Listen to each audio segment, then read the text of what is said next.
आप देख रहे हैं कोर्ट ब्रेकिंग न्यूज। केंद्रीय गृह मंत्री अमित शाह ने संसद में अंग्रेजों के जमाने के 3 कानूनों में संशोधन करने का विधेयक पेश किया। मोदी सरकार Indian penal code IPC 1860, criminal procedure code CrPC 1898 और इंडियन एविडेंस एक्ट 1872 में बदलाव करने जा रही है। संशोधन के बाद अब इंडियन पेनल कोड 1860 की जगह लाए जा रहे नए कानून का नाम भारतीय न्याय संहिता 2023 होगा।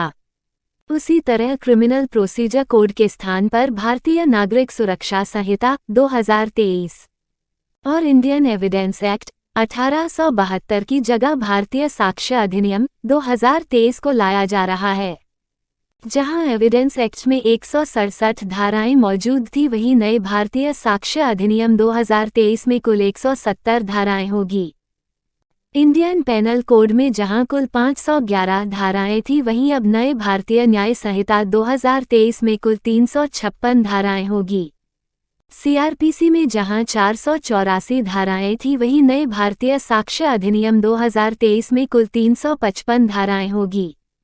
दंड विधान प्रक्रिया के लिए 3 कानून, पहला इंडियन पेनल कोड जो 1860 में बनाया गया, दूसरा है सीआरपीसी क्रिमिनल प्रोसीजर कोड जो 1898 में बनाया गया और तीसरा है इंडियन एविडेंस एक्ट जो 1872 में बनाया गया।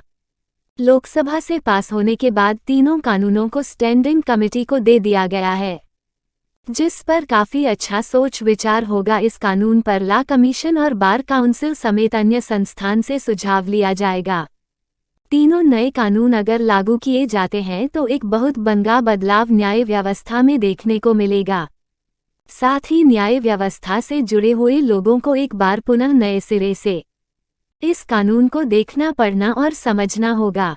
इस नए कानून में लंबे समय तक चलने वाले आपराधिक मुकदमे को समय सीमा के अंदर निपटारा करने की व्यवस्था दी गई है। फिलहाल सबसे बड़ी जो समस्या उत्पन्न होगी वह अपराध से संबंधित धाराओं को लेकर, क्योंकि अपराध से जुनाई धाराओं को बदल दिया गया है। उदाहरण के लिए इसे ऐसे समझिए, पहले कोई हत्या का मामला इंडियन पेनल कोड की धारा 302 के तहत दर्ज किए जाते हैं, परंतु अब उसी हत्या के लिए भारतीय न्याय संहिता 2023 की धारा 101 के तहत हत्या का मामला दर्ज होगा।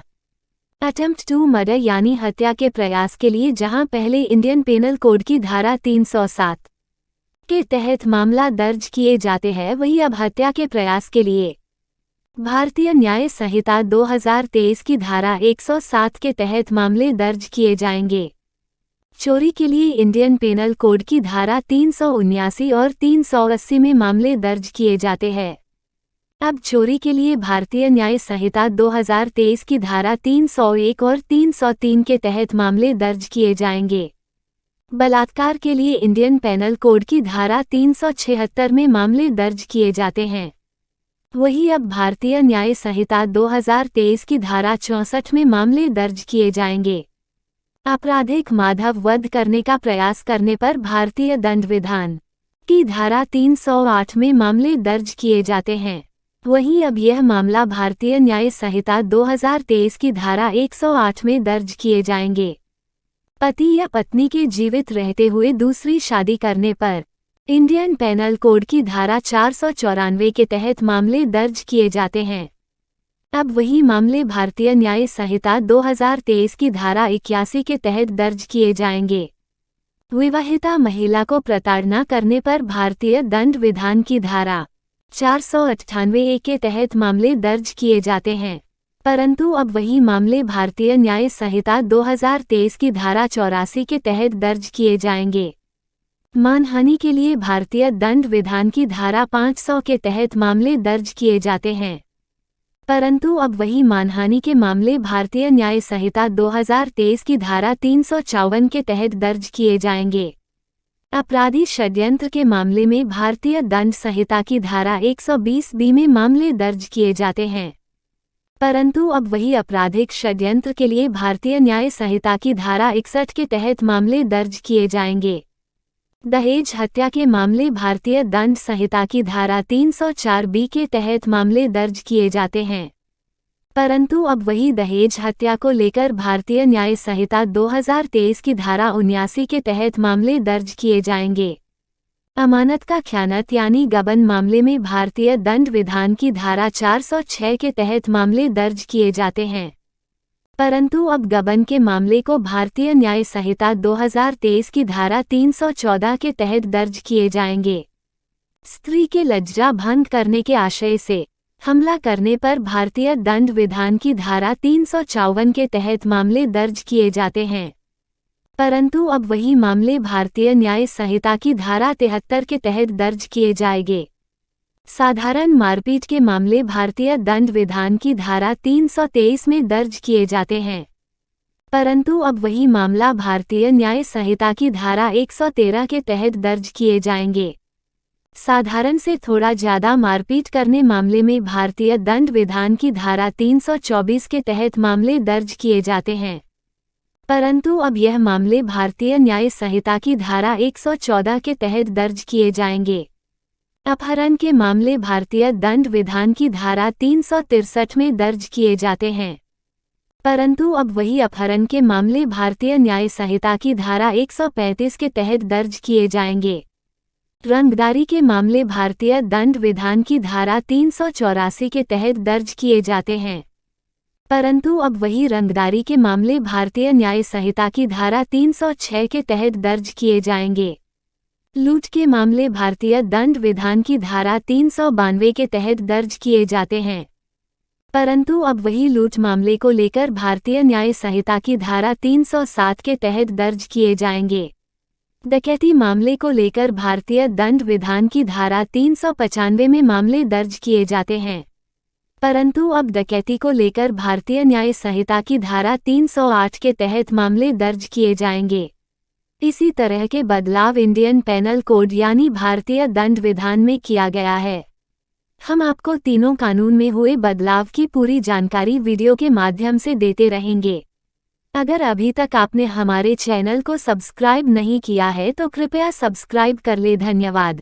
करने के लिए जीरो एफआईआर को पहली बार आजादी के 75 साल के बाद हम स्थान, गुना कहीं पर भी हुआ, किसी भी थाने का हो, आप हिमालय की चोटी से भी उसको रजिस्टर कर सकते हैं और कन्याकुमारी के सागर के किनारे। गुना रजिस्टर होने के बाद 15 दिन में कंसर्न थाने को भेजना होगा। ई एफआईआर का प्रावधान हम पहली बार जोड़ रहे हैं। हर जिले में और हर थाने में एक ऐसा पुलिस अधिकारी नामित किया जाएगा जिसके परिवारजनों में गिरफ्तारी हुई है। इसको अधिकृत सर्टिफिकेट देना पड़ेगा कि आपके परिजन हमारी कस्टडी में है और इसके लिए अब हम रिस्पॉन्सिबल। कई बार पकड़कर पुलिस 4 दिन तक कोई जवाब नहीं देती है मान्यवर, और वहां पर उनको कोर्ट में जाना है, और इसकी जगह अब वो ऑनलाइन भी सूचना देनी पड़ेगी और व्यक्तिगत सूचना भी देनी पड़ेगी। यौन हिंसा के मामले में पीड़िता का बयान कंपलसरी कर दिया गया है और यौन उत्पीड़न के मामले में बयान का वीडियो रिकॉर्डिंग भी अब कंपलसरी कर दिया है। मान्यवर, पुलिस को 90 दिन में जिसने फरियाद की है इसका स्टेटस देना हमने कंपलसरी कर दिया है। 90 दिन में उसका स्टेटस देना पड़ेगा और हर 15 दिन में फरियादी को अपना स्टेटस भेजना पड़ेगा। 7 वर्ष या उससे अधिक के कारावास का केस अगर विड्रॉ करना है तो पीड़ित को सुने बगैर कोई भी सरकार इसको विड्रॉ नहीं कर पाएगी। ये भी इससे नागरिकों के अधिकारों की रक्षा होगी और इसके अंदर पहली बार हम कम्युनिटी सर्विस को सजा के बारे में भी इंट्रोड्यूस कर रहे हैं मान्यवर। ये प्रैक्टिस में कई जगह पे है, परंतु इसका इंट्रोडक्शन एक्ट से, कानून से अब होगा। मान्यवर, सालों तक केस चलते नहीं है, इसके लिए भी हमने बहुत सारे प्रावधान करे हैं। छोटे मोटे मामलों में समरी ट्रायल का दायरा बढ़ा दिया है। समरी ट्रायल को 20,000 तक की गुनाहों में ले लिया गया है और 3 साल तक कि जिसमें सजा है वो सारे समरी ट्रायल से हो जाएंगे। इस एक ही प्रावधान से 40% केसों की सेशन कोर्ट से बाहर होकर नीचे ही समरी ट्रायल से समाप्त हो गए। मान्यवर, आरोप पत्र दायर करने के लिए पुलिस अधिकारी आगे की जांच चालू है, आगे की जांच चालू है, आगे की जांच 6-6 साल अब नहीं कर पाएंगे। हमने तय कर दिया है कि 90 दिन में आरोप पत्र दायर करना ही पड़ेगा और कोर्ट भी उनको और 90 दिन की परिस्थिति देखकर परमिशन दे सकती है।